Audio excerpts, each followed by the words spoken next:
Hello, everyone. My name is Nick Wilson, and I'm going to be delivering a Tools Net Change presentation originally delivered at Collaborate 2019 in San Antonio, Texas.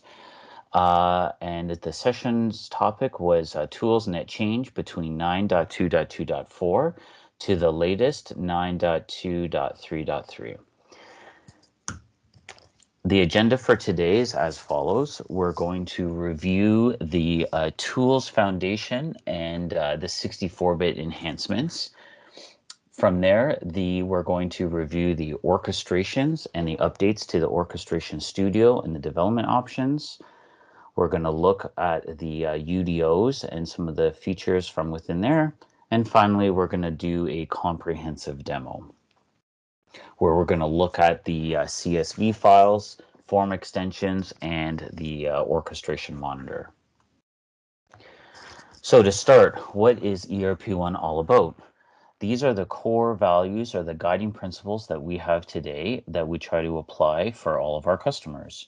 We focus in on relationships, delivery, and excellence in the execution of our work that we do, collaboration with our customers so that both they and ERP-One are clear and understanding of the work that we're doing. We are very open and transparent with how we operate and always integrate the customer into how we're doing throughout a project. Finally, we focus in on providing value to customers, and that is at the core of every project. We always strive to provide value, either monetarily or in a quality perspective. And again, this is something that comes with every aspect of ERP-One. All right, and on to the actual presentation. So within JD Edwards Enterprise One, application 9.2 and tools releases 9.2.2.3, there are a few different matrix. There's a matrix that outlines the different certification levels for each of the applications. So regarding applications release 9.0, right now we are only supported on tools release 9.2.2, which is not the latest. This is the one iteration back. And then all new and subsequent tools releases will not be ported to applications 9.0. Because JD Edwards has now just deprecated 9.0 from the latest tools release, they've specified a specific window of time that future tools releases will be developed.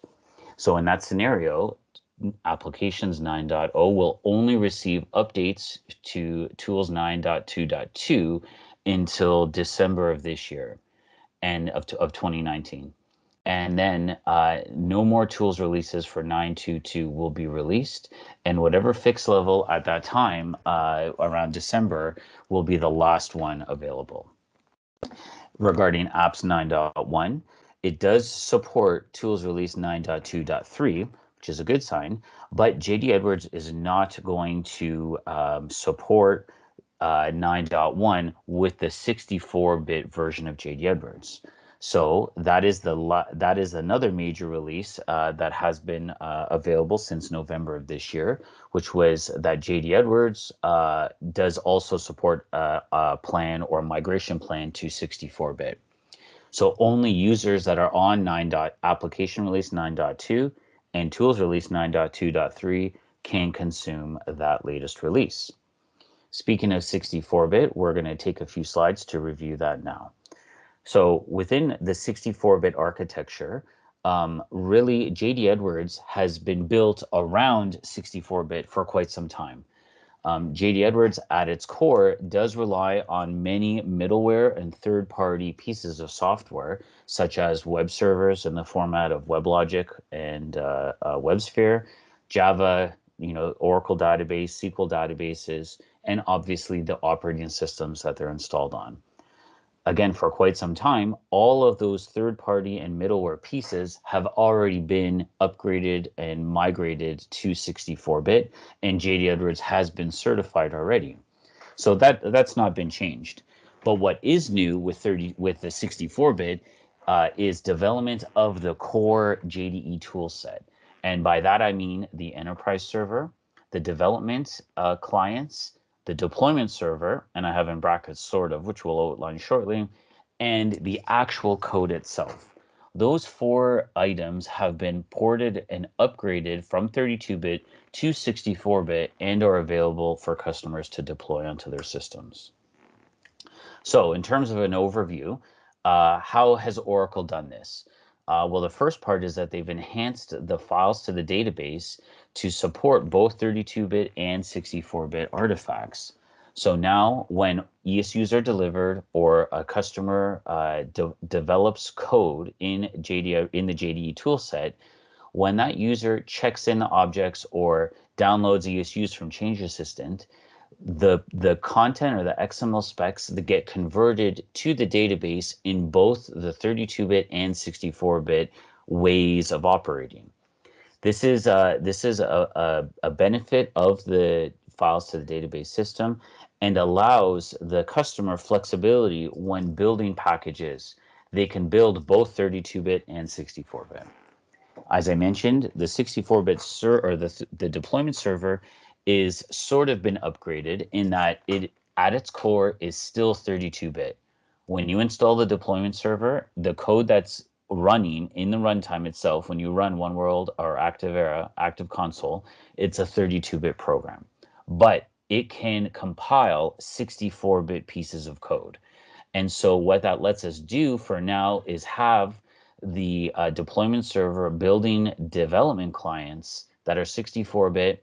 It can build packages for the enterprise server that are also 64-bit, and the system at large can be 64-bit holistically. One caveat here is that development right now still needs to be done on a 32-bit client. So, you may ask, well, what does this, mean to me? If I upgrade to 64-bit, you can use your development clients in 64-bit if they are using the WebGen to test code, or are using the FAT client to operate JD Edwards as well. In any case, though, if you're using a development client to actually do code, it is recommended that you use a 32-bit client for that. And so the build that you would deploy needs to be the 32-bit. Speaking of code, there is a code converter that is also delivered with the latest release. So I mentioned above regarding the files to the database and that it uses 32 and 64-bit artifacts. When you download ESUs and check in objects or do package builds or a variety of other things, there is an automatic code converter process that gets executed that will take all of your all of your business function code that previously was in 32-bit and then convert it to the 64-bit versions. I'm not going to get too deep into the technology or the development underpinnings here, but just understand that there is a converter and that all of your code at various times does get converted from 32 to 64-bit. And understanding this operation and how this works, especially around development, is key in deploying and maintaining your 64-bit system. So some ESUs can't be delivered with both 32 or 64-bit, and they couldn't be converted using that converter. So what Oracle has also done is published the way that they've updated all of their ESUs. And so, for example, they've changed some variables within business functions that previously used a variable type long or integer, and have now converted it to use a variable type long instead. And so the converter will automatically change all those variables in your code for you. But in some scenarios, the converter will not work, and you'll need to do some retrofitting on your own.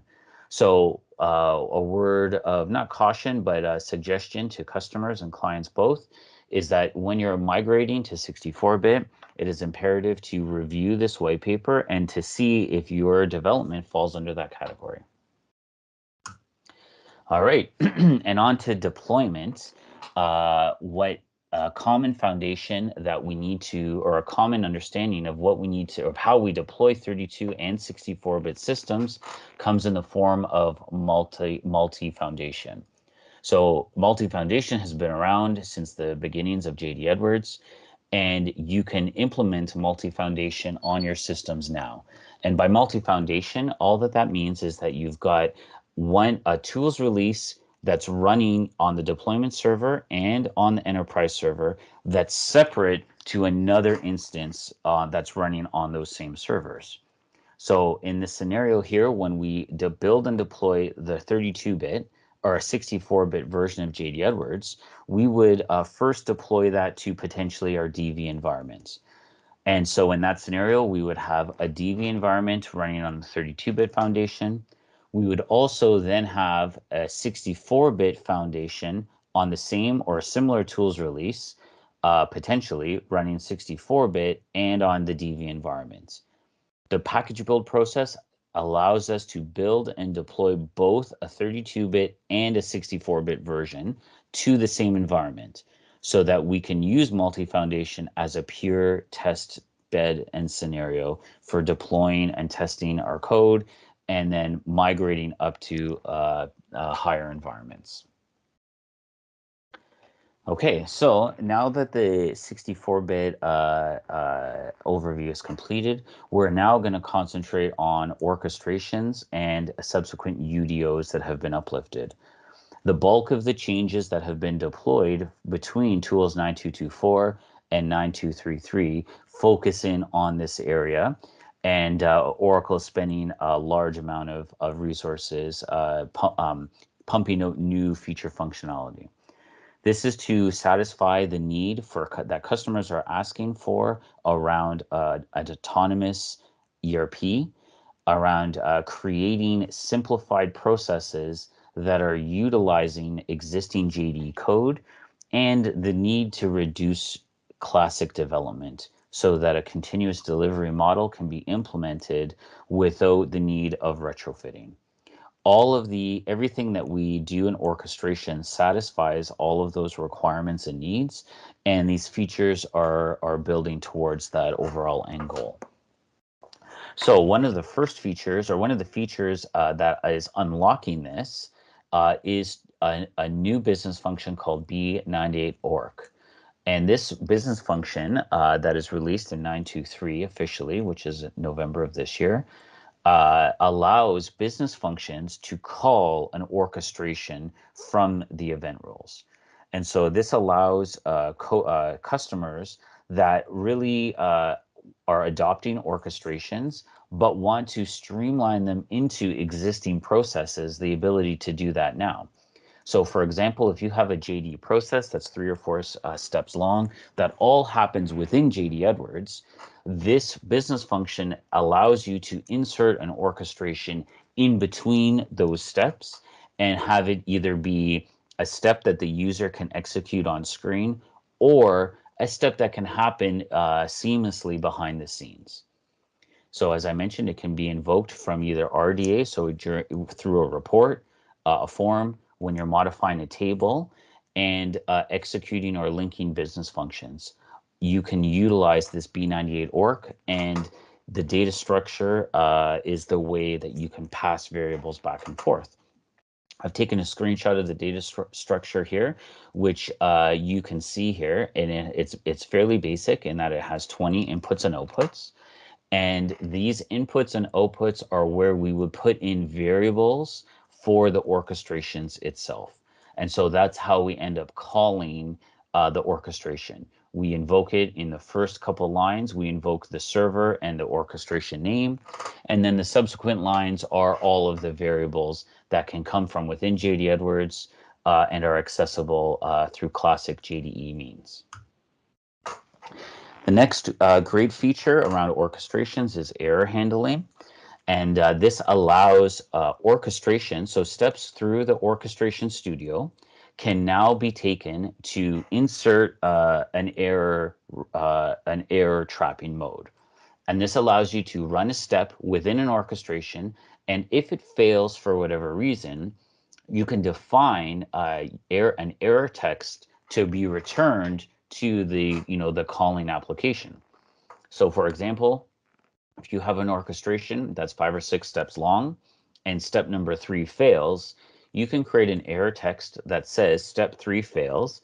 And if whatever is calling that orchestration, be it a mobile application, a disparate web server, an IoT device, anything that's calling that orchestration, if it fails on step 3, you'll get the error, step 3 has failed, and then the subsequent integration or sort of interface between the two systems will know what's been processed and what's been left off by virtue of that error text. As an enhancement to that similar feature, on an error, you can also specify to either abort, so that means stop the orchestration from running altogether, or you can continue to the next step. There may be scenarios where you return the error but still process, again, depending on the type of orchestration you're creating. And finally, you can also, on an error, specify another orchestration to run. So again, a good use case for this example is on an interface where it fails midway due to some incorrect data or something that couldn't be validated until runtime. And an orchestration that could run on a failure could be to revert all of the changes that were originally applied during the initial steps before the failure had occurred. And again, these are good steps or good features to have when developing orchestrations and to return or create robust microservices. So the next administrative feature from orchestrations is an upgrade or a compliance with open source standards. So with orchestrations on version 9 tools 9.2.3.3, it is compliant with Open API 3 or Swagger 2.0. These open standards for APIs allow certain streamlined variables within the orchestration to always be available. For example, now with version 3, so tools 9.2.3.3, if an external application queries your AIS server, all of the APIs that are approved or secured to that user that's querying can be displayed with a list of all variables. This is really important when we're trying to integrate with other cloud services specifically, such as Office 365 or Visual Builder.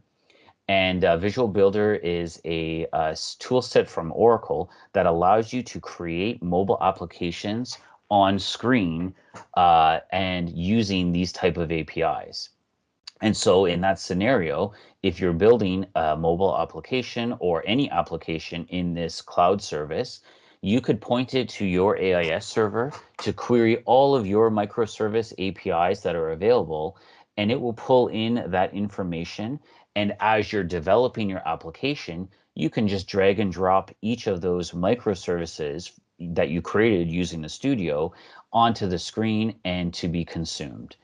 Again, this has no direct impact or benefit for existing if you're just developing within JD Edwards itself, but has the biggest impact for externally accessing these APIs and being in compliance with open source standards as well. Some of these other features of version 3, so orchestrations version 3 is a JDE standard. And again, this is just the third revisions that they've made to the orchestrations and Orchestration Studio. So what they've allowed here is not only can you input and consume the JSON payload from the AIS server, you could also provision or consume XML inputs and outputs.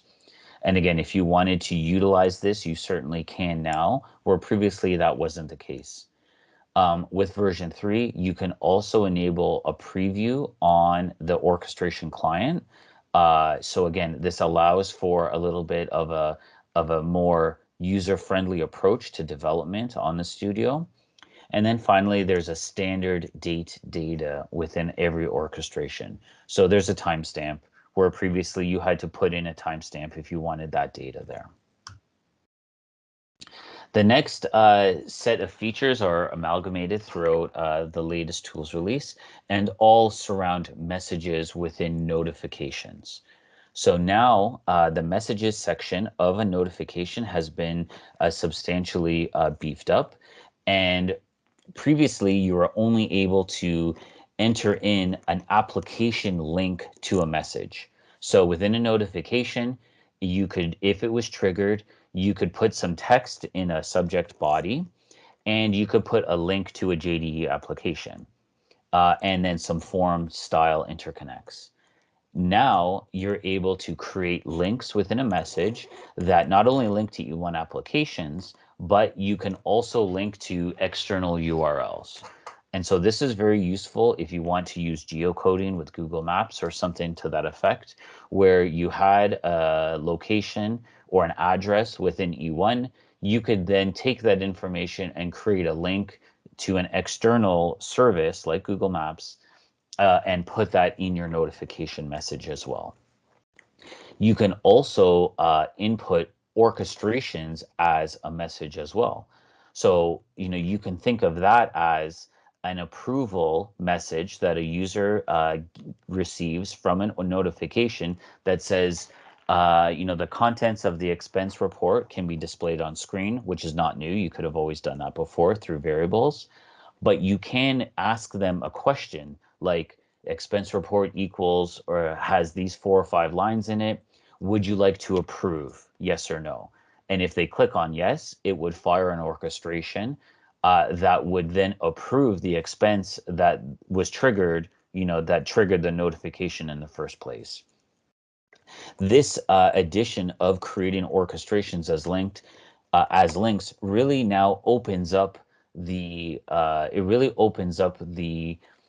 possibilities of creating workflow that is more similar to the standard workflow that JD Edwards has had incorporated forever, but also creating it in a customized way that's very specific to end users depending on their use case, and again be allowing them to be interactive within JD Edwards, but not on the screen. All of these messages comply with E1 security. You can also attach a report or UBE output directly to a message as well. So again, this is another feature that you can use to create or add notifications as part of your existing process where a UBE has already been created that has all of the information you want. You can add that to an email without turning on the previously administrative style UBE notifications for users. Okay, so finally, we've got a orchestration in UDO management realm. Some updates around managing these UDOs. So they could include the orchestration components, but also they could include components like Cafe1 pages and other pieces as well. So the view dependencies feature set lets users see what are the dependent UDOs within the one Cafe1 or other forms that are required. So when doing development, you may have some Cafe1 pages or composite pages that rely on other JET components, grid formats, page layouts, things like that. They're interdependent. So now you can see what these dependencies are through the UDO administration page, through some of the security pages, and through OMW for web. You can also, they've also enhanced other features within the security in OMW for web, allowing you to remove multiple UDO objects at once, or revise or view the security from within different places of the application rather than just the security workbench.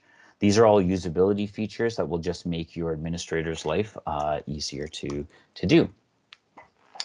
Finally, some other enhancements that are very effective and useful are the custom object analyzer.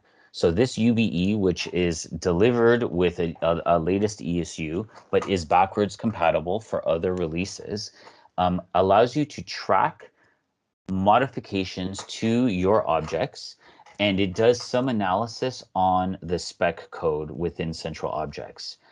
And if it finds that your retrofit or your custom object has very minor or simple visual changes, it will highlight those and suggest that you modify it or convert those objects to UDOs.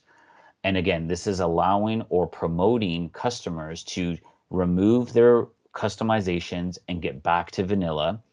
And where you want to configure versus customize, you utilize all of the new UDO modern development style tools, such as the Orchestration Studio, on the glass changes through form design or through form extensions, personal forms, grid formats, all of those new style utilities, rather than doing actual E1 classic development. Some other features include a high volume data set INI field within the AIS server that allows you to create large data requests coming from the AIS server and break them up into smaller pieces. So this allows for a higher performance. And basically, the real change on the system is the AIS server, rather than requesting a million records, you can specify that when that request for a million records comes in, that it will return records 100,000 at a time over 10 calls rather than one call at a million. And again, this allows you to specify certain AIS servers to have, to be utilized for larger data pulls or pushes rather than other ones that can be more tuned for mobile applications or other calls external to data pump. Another good feature is a multiple output steps for the application stack. So in this feature set, it allows you to return values from an orchestration or a service request that is pulling from different forms.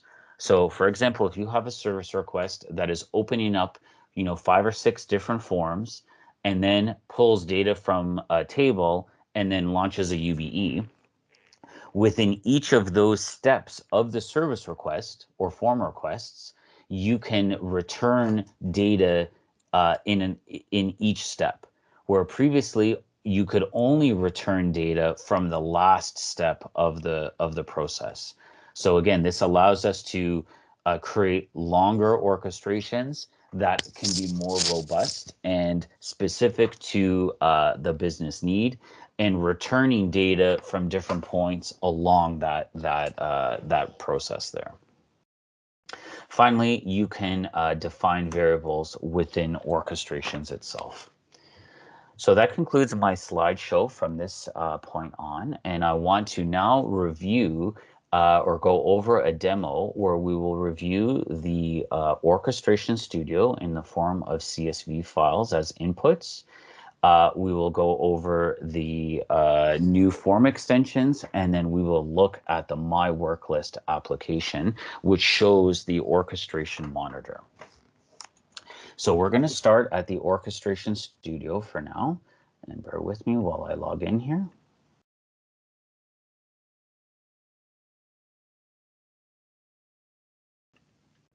So as I log in,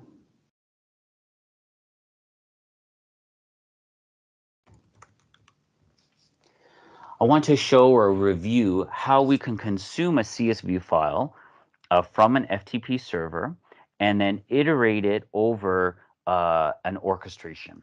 And so when I say iterate over, what I mean is that the CSV file we can use as a multi-lined input for one specific orchestration. This has a big impact when developing or migrating interfaces that use a classic flat file format. And previously to this feature being available, you would have to utilize a Z table or some other form of interoperability. Within Orchestration Studio, now that this is available, we can specify the CSV file from the FTP site, pull in that data, and then run an orchestration as many times as there are records in that CSV file.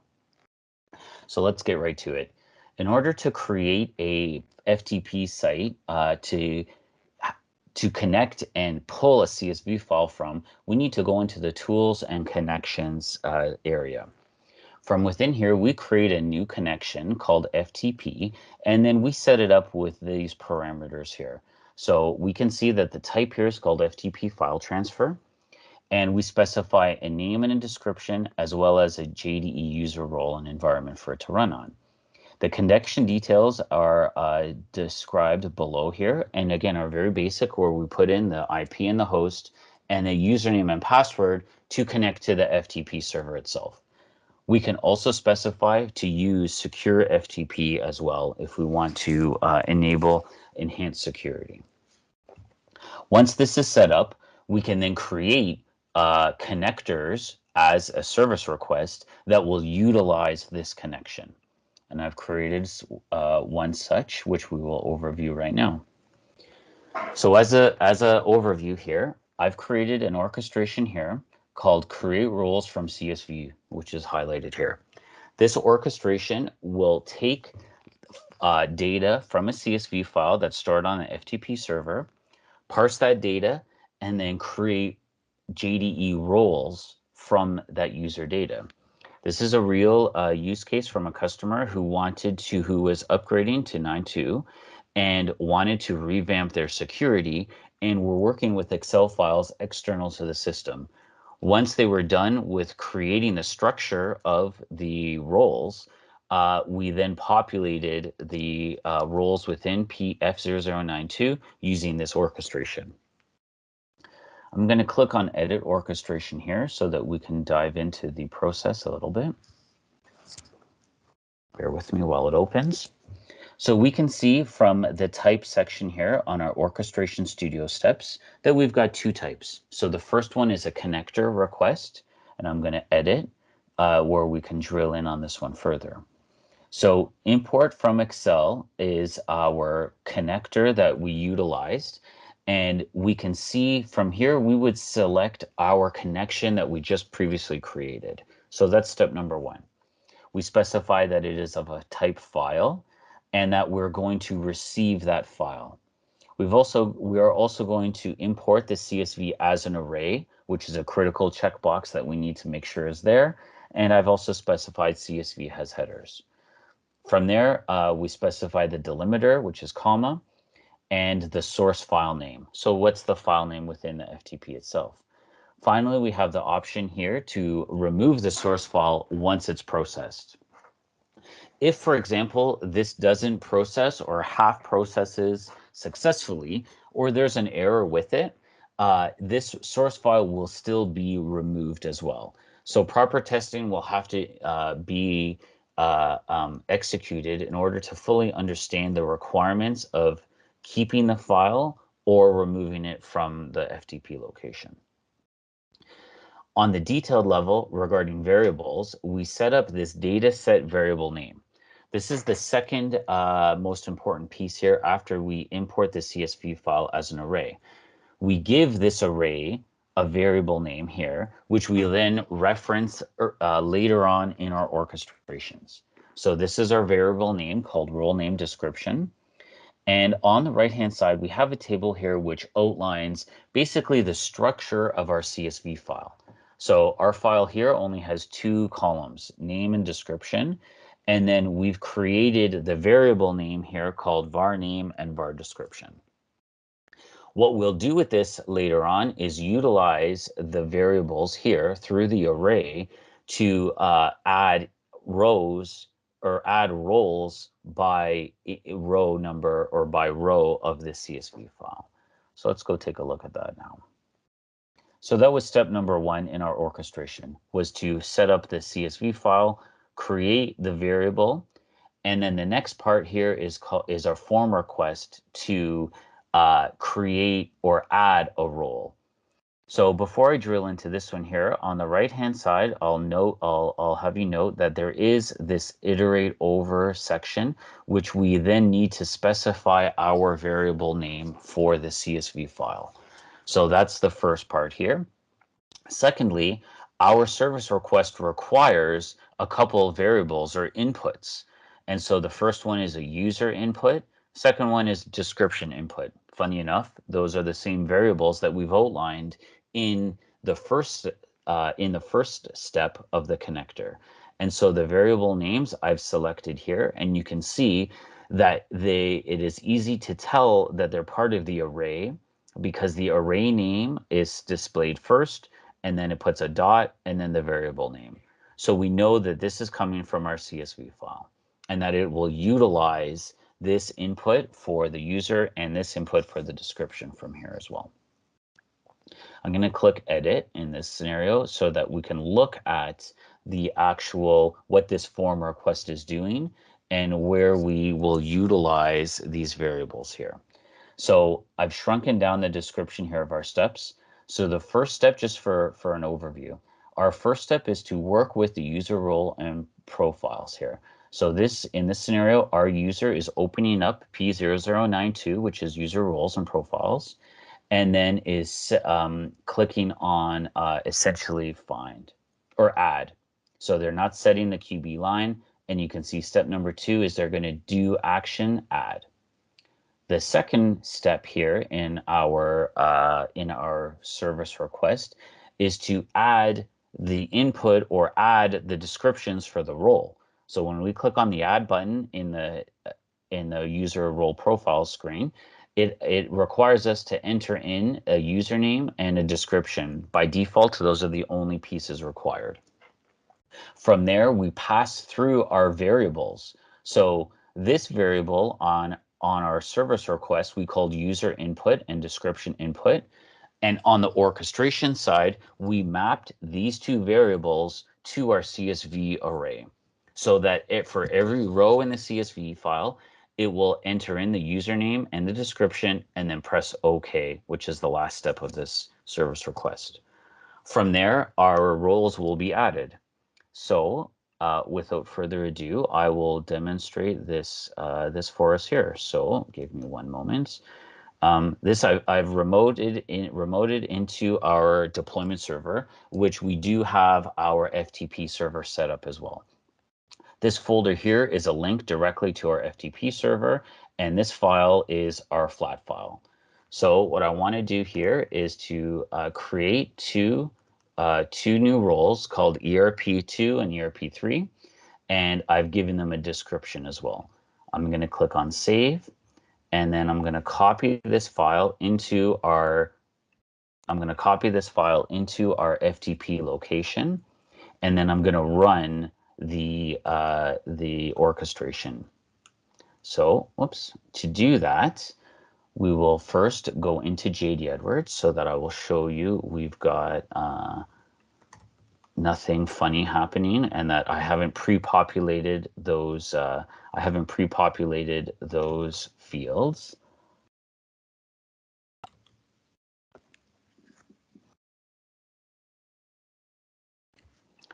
So first I will go into P0092, the add user and roles. I'm going to search for the role E star. And while I was doing my testing before, I created 2 of these already. I'm going to go ahead and delete these 2 roles so that they are not in the system right now. So you can see there's no roles called E star. I'm going to go to our orchestration client, and I'm going to go ahead and run, once I log in, I'm going to go ahead and run the orchestration that I was just describing, create roles from CSV. It doesn't require any inputs, and I'll click on run, and you can see the input is null, and the output describes all of the steps that the orchestration took, and then there's timestamps. As you can see here, I mentioned the timestamp earlier. That was part of the version 3 part of the orchestration.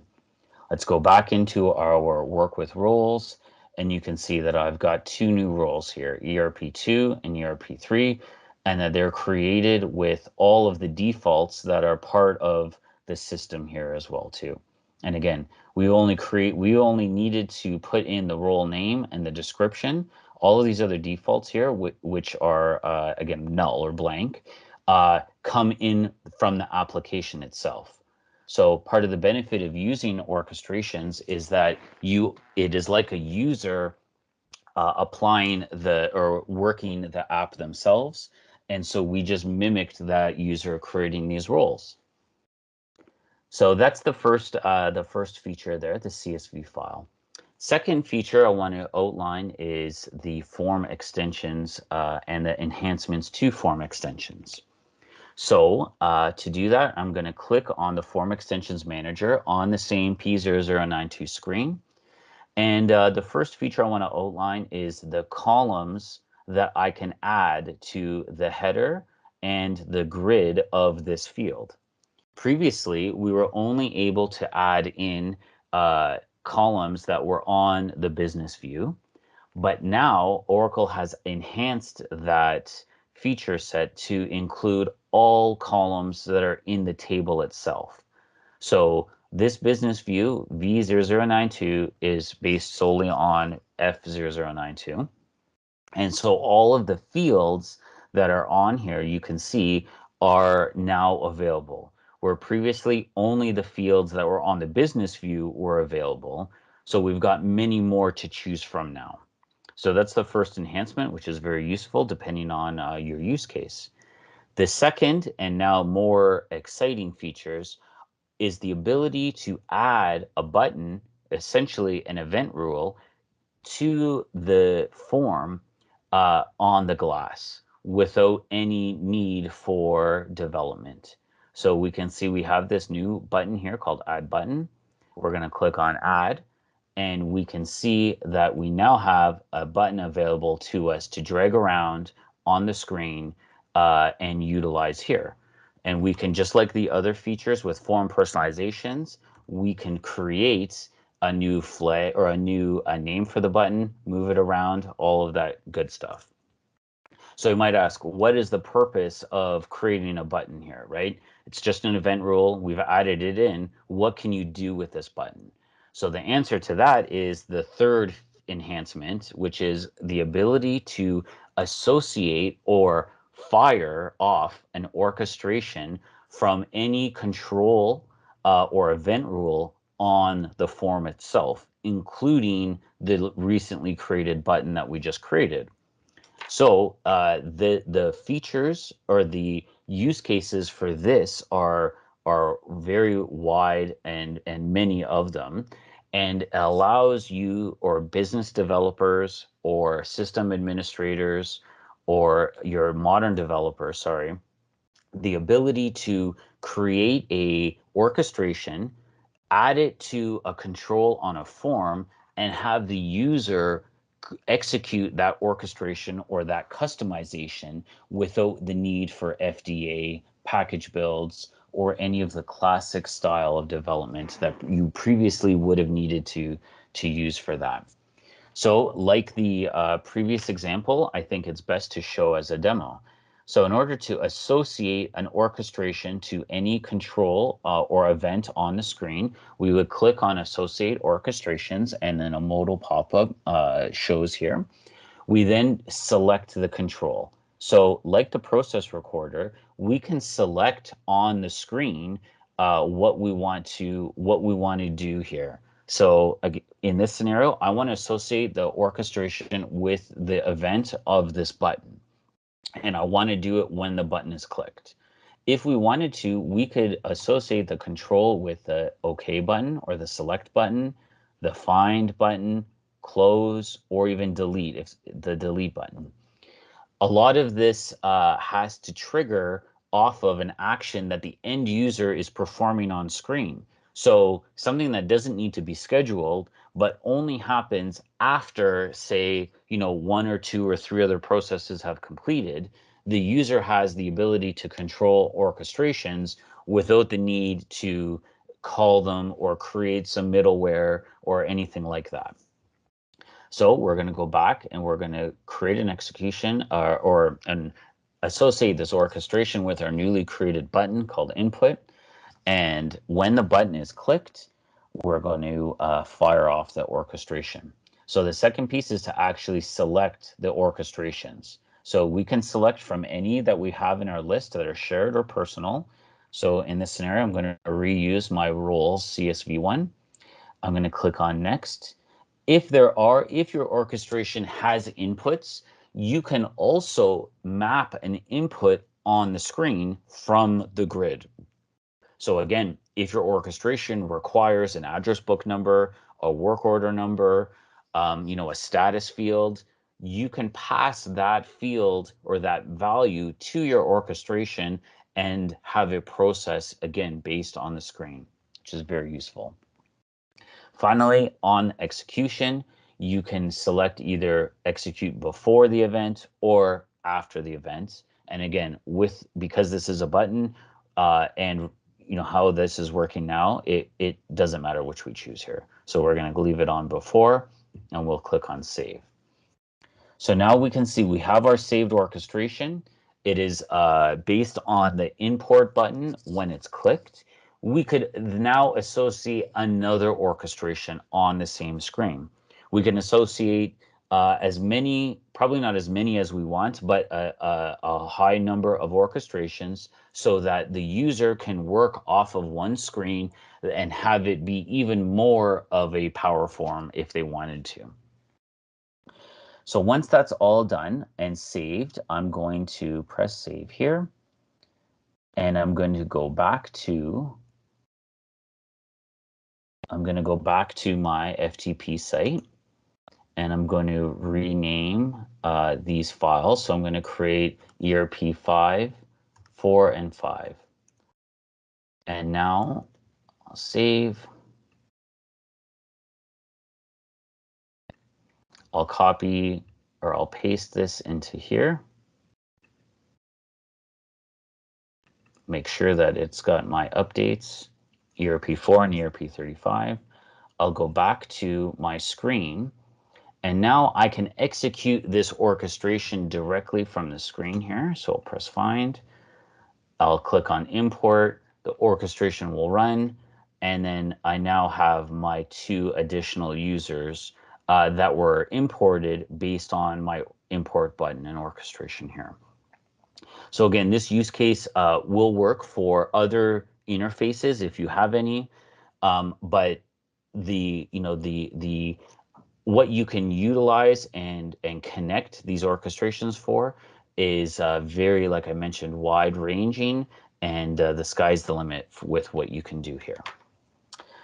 Finally, the last area is the My Work List page, UX1 page here. And it incorporates the Message Center and Health Monitor. So these are new features that were released with 9.2.3 in November. And it included a new Work Center Jet page that updates the takes the data from Work Center and notifications lists and displays it in a much easier fashion for end users to work with. So now the Work Center is not even more easier, but is more easier to utilize. You can hyperlink directly to the area that you can go and fix the problem, and you can see all of your errors a little bit easier here in a graphically pleasing way. So the Work Center and the notification list Message Center has been updated. And then the next one is on the right-hand side, we have the Health Monitor for orchestrations.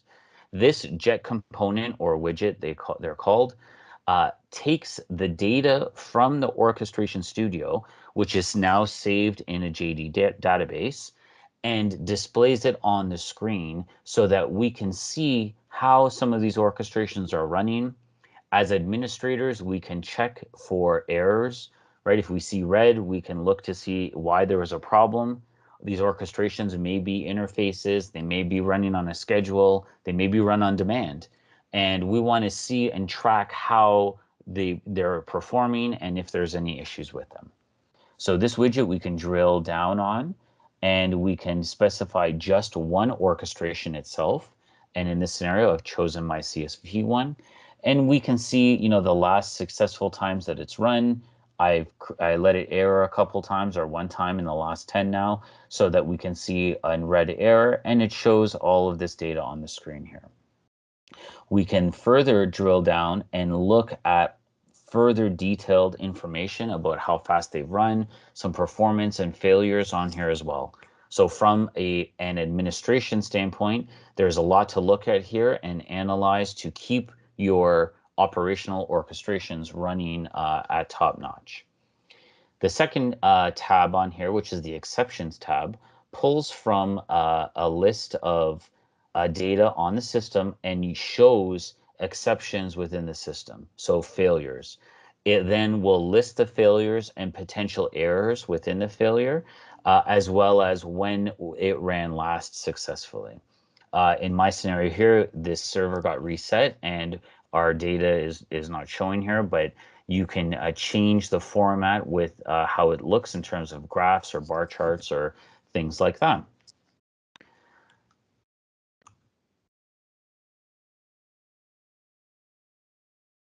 So that concludes my demo of the new features. Hopefully you've been able to see some benefits and how you could potentially use it in your own system.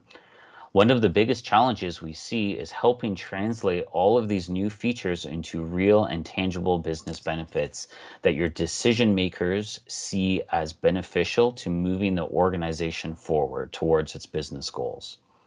To help, we will work with you to build a personalized, high-level roadmap where we identify the steps to get from where you are today to having these new features.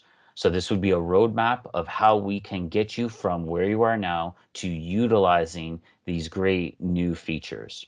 We'll help you identify where and how this can impact your business as well, and how you can effectively achieve your objectives utilizing these new features and utilities. This exercise is free, and we feel it gives us a chance to introduce ourselves to you and your team and allows us to the opportunity to earn your future business.